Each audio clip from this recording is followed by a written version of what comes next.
Have you ever wondered what games you should keep or you should lose? Find out here at Purge Reviews.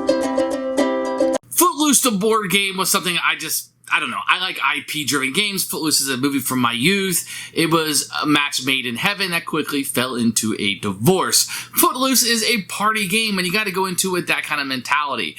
It's really like this game where it was a Pac-Man the card game that came out a little while ago. You were just flipping over cards and seeing if you busted. Same thing here. You're flipping over cards and seeing if you bust, and if you do well, you score more points. Sort of, because sometimes it's beneficial to you to actually lose the bust because it can set you up for the prom later. So there's a little bit of a wrinkle here that you may not see at first, and that chicken thing where you just kind of like flipping to the next card, and what are you going to do? Are you going to bust, etc.? It's kind of a fun little experiment, but this is something like, this is strictly simple party game, not a lot of decisions that are in here. Does it feel like Footloose? Probably not. The artwork is feet. Like, somebody had some kind of obsession with feet in this, and like, they just love feet. Maybe they couldn't get anything else. Maybe it was like, they got the licensing for just the feet of the movie. You know, it costs more for the knees and the elbows or something, because this is all about the shoes and the feet. Even the little characters are really cute shoes and feet. It's very bizarre. Very bizarre. I get it from the movie and the movie art that they use, kind of, you know, the foot, that thing was there, but it's just kind of weird that they played into that. Otherwise, I mean, this is a very, very simple, light, flip over cards, see what happens type game. Not a lot of strategy, some, but not a ton.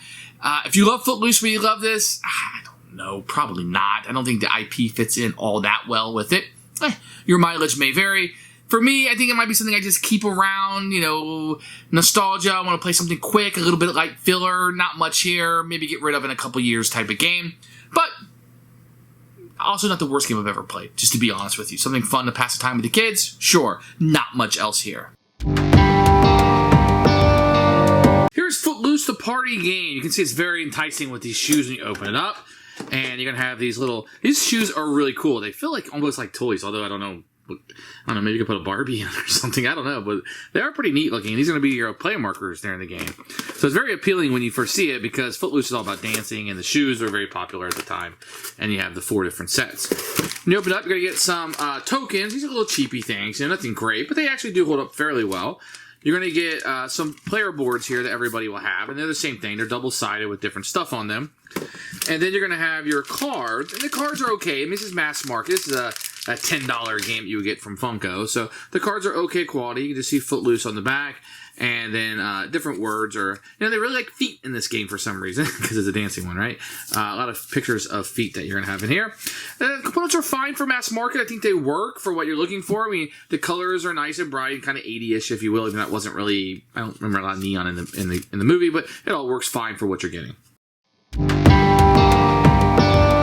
So here's the rule book. You can see Kevin Bacon's feet. They love feet in this game. So the contents, no pictures, set up here in the objective of the game, and then kind of how you play each round. Very, very simple. It's a party game. Not a whole lot to it. You can probably cruise through this in 3 minutes and be up and playing in no time whatsoever.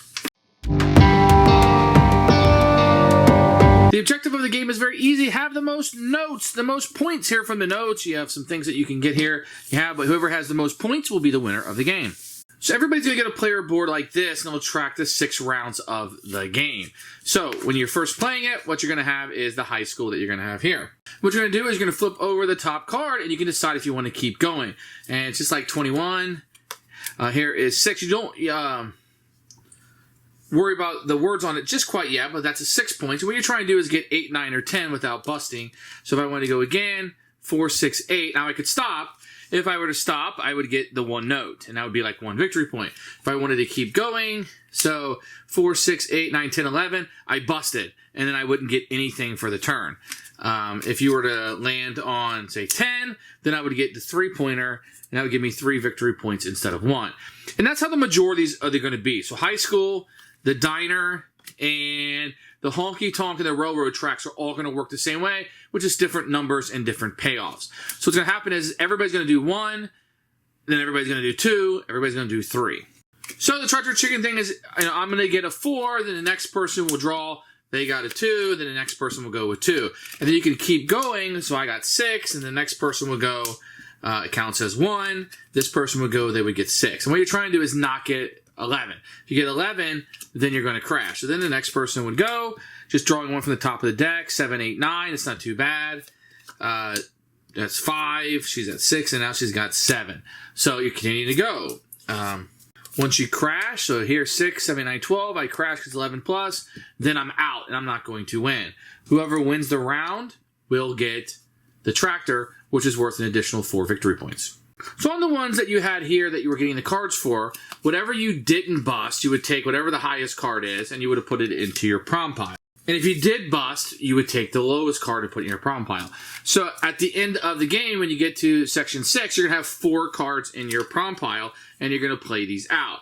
Everybody's going to play a card face down. And then you flip these over, and whoever has the highest one will win. So the 4, which could have been a 4 or a 1, depending on what you wanted, you would take this, and you will win. The last round, you're going to play 2 of your cards, and then whoever has the highest wins. And at the end, the player with the most face-down cards will win the ballroom, the disco ball for the dance, and you will get 6 additional points. At the end, whoever has the most points is going to be the winner of the game. So the cards that you're winning in these, you take if you don't bust, you take the highest one that goes into your prom deck. If you do bust, the lowest one goes there. But it can be advantageous sometimes to take the lowest one because you look here, it's only a 1, but it counts as a 5 at the prom. So you kind of want to be aware of that. And some of these cards will do different things. So you got if you bust, you take an extra point. This one says no dancing. You're bust if you draw a second one. So if this comes out and 2 of these come out, you might bust. You might not want to press your luck as much.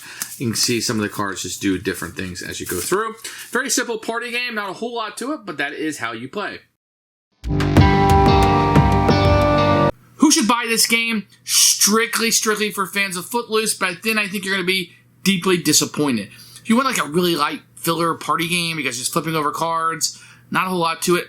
You know, it's funny it's called a party game. I think when you're having a party game, you think of more like Dixit or, you know, Taboo or something where like there's a lot of laughs and things are going on. And I guess you could have this here, but why would you play this over Ink and Gold? I don't know why. I would just pull that game out.